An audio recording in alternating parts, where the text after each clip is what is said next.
ইরানে চলমান সরকার বিরোধী বিক্ষোভ নতুন মোড় নিয়েছে। রাস্তায় নেমে জীবন বাজি রেখে আন্দোলন চালিয়ে যাচ্ছেন হাজারো মানুষ। সাধারণ মানুষের এই মরণপণ লড়াই যখন বিশ্ব বিবেককে নাড়া দিয়েছে, ঠিক তখনই আশার নতুন আলো হয়ে দেখা দিয়েছে আন্তর্জাতিক সংহতি। এর মধ্যেই ইরানের বিক্ষোভকারীদের উদ্দেশ্যে আশাবাদী বার্তা দিয়েছেন যুক্তরাষ্ট্রের প্রভাবশালী সিনেটর ও প্রেসিডেন্ট ডোনাল্ড ট্রাম্পের ঘনিষ্ঠ মিত্র লিন্ডসে গ্রাহাম। ইরানের আন্দোলনকারীদের জন্য তিনি সরাসরি সাহায্যের ইঙ্গিত দিয়েছেন।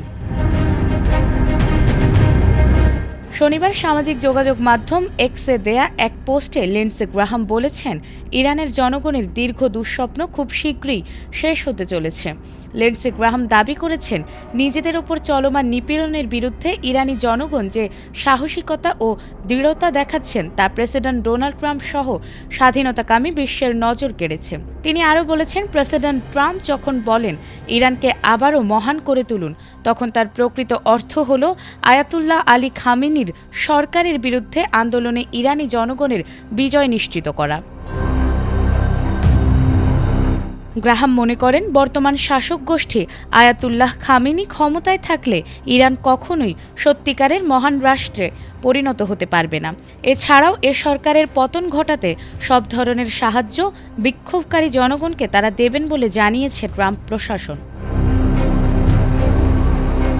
এদিকে সরকার বিরোধী বিক্ষোভ দমনে ইরানের নিরাপত্তা বাহিনী নিয়েছে কঠোর অবস্থান। গত বৃহস্পতিবার রাতে আন্দোলন সবচেয়ে তীব্র আকার ধারণ করেছিল, তবে পরিস্থিতি আরও ভয়াবহ হয়ে ওঠে শুক্রবার রাতে। বিক্ষোভকারীদের লক্ষ্য করে নির্বিচারে গুলি চালানোর অভিযোগ উঠেছে নিরাপত্তা বাহিনীর বিরুদ্ধে।